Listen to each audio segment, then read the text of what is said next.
I get asked quite often how you find the center of odd-shaped pieces, and I've answered that question a few times, but I still get asked, so I guess we got some new viewers maybe that haven't seen those videos. On something like this, which is not difficult, it's not as difficult as some, but it's still hard to figure out where's the middle. I'm going to turn this as a live edge, so this is going to be the top of the piece.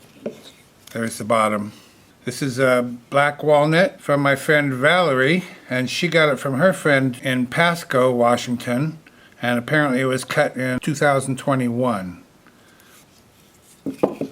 So one thing that I keep in mind, I also get asked this question too. Why do you start with such an odd shape? Why don't you cut it round? Why don't you cut off that projection or this projection, or why don't I do it different than I do, I guess is what they're asking. A lot of times, and this is not the case with Valerie, but a lot of times people send me things because they're turners, but they simply don't know how to mount it. They don't know what it's going to look like when it's done, and neither do I, but they don't know how to get started. So I thought I would let you know how I get started and why I don't trim off these pieces, although I am going to trim off this one just because it's written on there, and I don't want to mess with sanding it off, so I'm going to trim about 1/4 inch off of here, or 1/8 inch or something, just to get rid of the writing on the end of it, that's all. But they don't know how to start with it, so they send it to me. So I don't want to trim it all up. I want to work with what they were working with when they couldn't figure it out, and maybe this will help those folks. And I'm so grateful to you folks that send me wood. I can't begin to tell you how grateful I am. I'm lucky, and my viewers are lucky, because we get to see so many different kinds of wood from all over the country. It's just great. So the easiest way, especially on this relatively easy piece, is just to use a compass and find what you think might be the middle. You know, maybe this is the middle, and look down and see if you're running off over there. And we're just about to run off. So then come over here. What's happening in this crotch? Well, we're just about to run off there as well. And over here, we're off. So we need to go that way a little bit. And now we're safe here. We're pretty safe there. Now we're running off of this one. So I'm going to shrink the size of the compass a little bit and see if I need to move my point again. Maybe I should have turned this around the other way, so you can see where I'm running off over here and over here. But you know what? When you think about it, we're going to make a bowl, and a bowl is shaped higher on the side, and then it curves in to the bottom. So even if we're running off with this point right now, this will be the top of the bowl, and it's going to be curving in towards the center bottom. So we won't run off, and we won't run off over there. And over here we're good. So I think maybe we've found our center. I'm not too worried about these long points. So yeah, we're going to go with that. Okay, so now I'm going to push this in here real good to make my mark, so we can see it there. Then I'm really going to mark it. Now I'm going to take this over here to the drill press. I'm going to drill a flat spot for my chuck jaws to set against. In the middle of that, I'm going to drill a hole for my woodworm screw. We're going to get this mounted up on the lathe and get to turning. Good morning, good afternoon, good evening, as we like to say here at Shady Acres Wood Shop. Howdy, let's get to it. I'm going to start by flattening off the bottom and sweeping these wings up just a little bit, so when it sets, it'll set here, and you can still get your finger under here to pick it up. Mark out for a recess, and that's about it. We're going to be turning at 650 RPM, 5/8 inch bowl gouge, mask, and face shield on.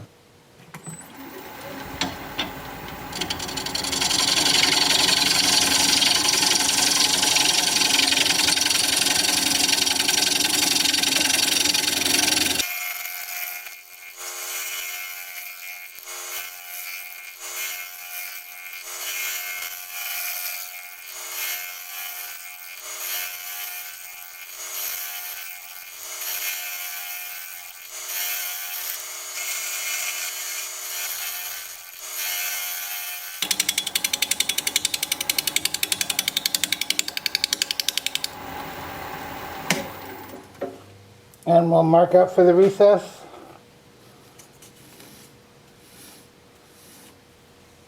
And see if I can clean my cuts up over here at the edge a little bit.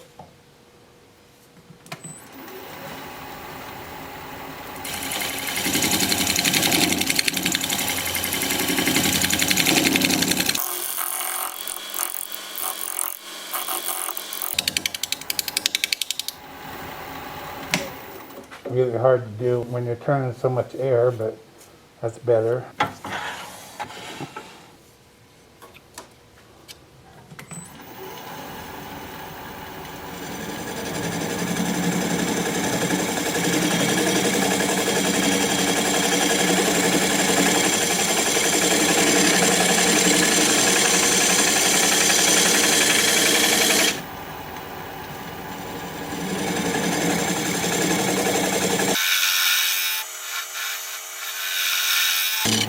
Now I'm going to switch to my Dovetail tool, recess tool. Put a dovetail right over here.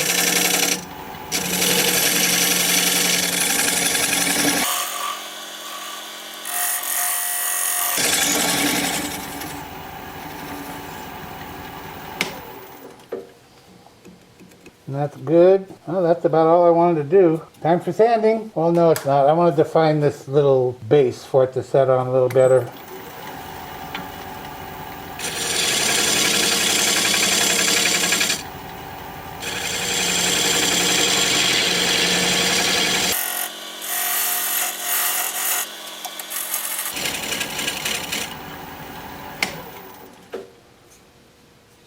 Yep. Okay, now it's time for sanding. I'm going to start the sanding with my Sandoflex. This is 120 grit. I'm going to sand all of the bark that I can reach, which is most of it. And then I'll switch to 180 grit and then stop there with the Sandoflex. Then I will use my 2-inch disc starting at 80 grit and working up through 400. I'll have the piece spinning in reverse at 410 RPM. And I'll show you what that looks like as soon as I get my mask on.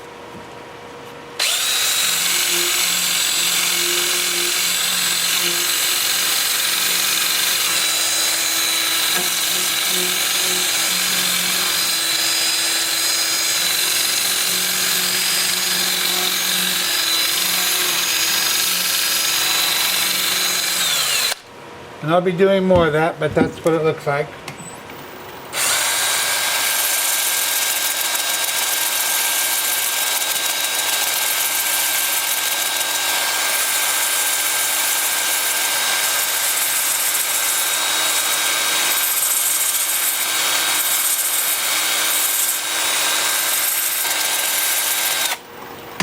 And then on these ends,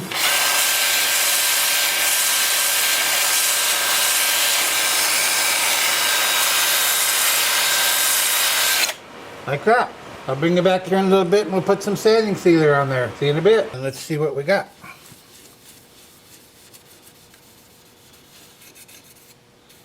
We got walnut. And it looks pretty nice. These are fun to do. These little pieces. I didn't even measure this. Looks like it's about 8 inches by maybe 7 inches by about 2.5 inches thick. But it is a crotch, and it is walnut, so you can't really go wrong. I'll tell you what's really going to bring it out is the bark. And I'm going to apply some sanding sealer. This is shellac-based sanding sealer, and then I'll apply shellac over this. I usually do 2 coats of each, and for now I'm just doing around the edges so that when I do the top, I don't have to do the edges and mess up what I've done down here. And I guess you probably can't see this, can you? Well, that's okay. You'll see it in a little while. It's going to look pretty nice. So 2 coats of this, 2 coats of shellac. I'll bring you back when it's time to start working on the inside. Okay, see you in a while. I have the piece turned around with the chuck jaws expanded into the recess. We're going to be turning at 700 RPM, 5/8 inch bowl gouge, mask, and face shield on.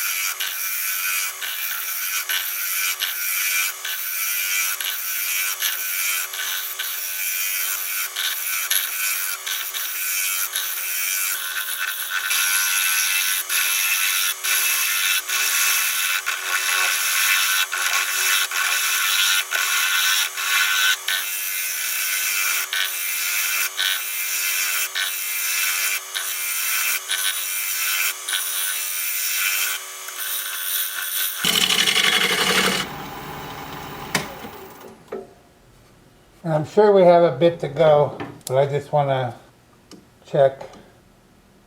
Yeah, not all that much. We have about 3/4 of an inch. I'm going to go sharpen up.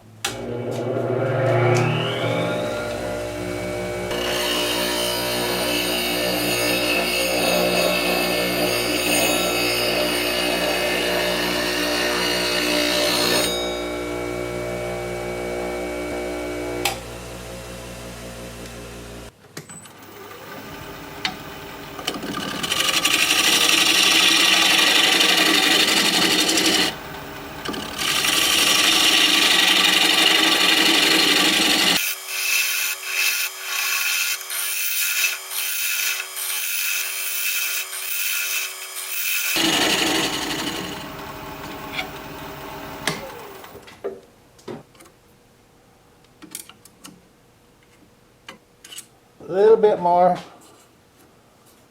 Got a little more cleaning up to do again.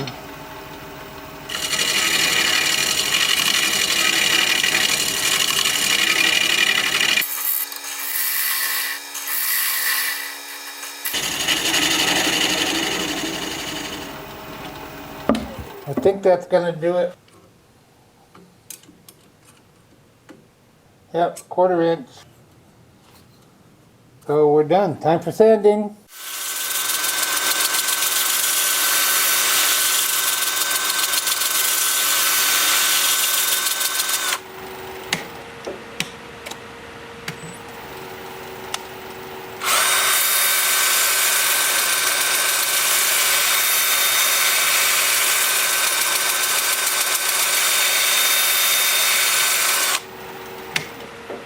I have the lathe spinning at 400 RPM. I'm alternating between forward and reverse. I'm starting with 80 grit 2-inch disc.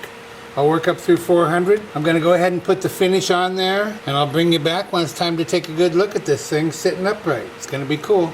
See you in a bit. Before we get started here, I wanted to tell you a funny story. A lady asked me, doesn't your pocket ever get filled up with shavings? Well, that very same morning, I was going through my shirts trying to find a clean shirt, and I was noticing how the pocket is torn, both corners torn, and I was wondering, well, how do I do that? Then I came out here and I was turning something and my pocket was full, and so I went like this, and I went like this, and I blew all the chips out of there. And so that's how my pockets get torn.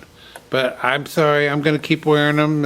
It's not torn anywhere else. Be sure you stick around to the end of the video so you can see the before and after shots of this piece. If you share the video, I'd really appreciate that. Thank you so much. Well, here it is. One black walnut live edge bowl in the books. What do you think? You like that feather in there? That feather grain? Feather figure? From being a crotch. Pretty cool.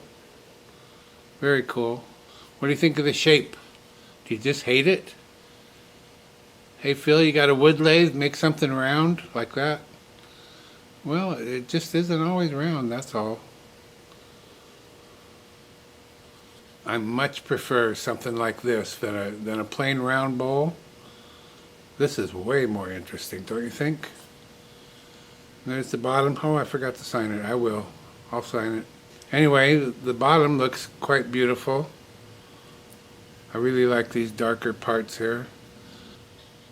It's pretty much flawless. I like it. I like it a lot. I like the bark. And then the grain and the feather and the figure. It's good stuff. Thank you, Valerie, for sending this along for all to enjoy. Sure hope you enjoyed it.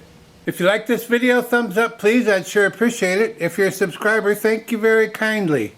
I truly appreciate that. If you're not a subscriber, you might consider becoming one. I put out regular videos about 1 a week, and I'd like to keep in touch. An easy way to subscribe is just click my picture you see there near the end of the video. Your comments are always welcome, and I love reading them. So for now, this is Phil, Shady Acres Woodshop, signing off.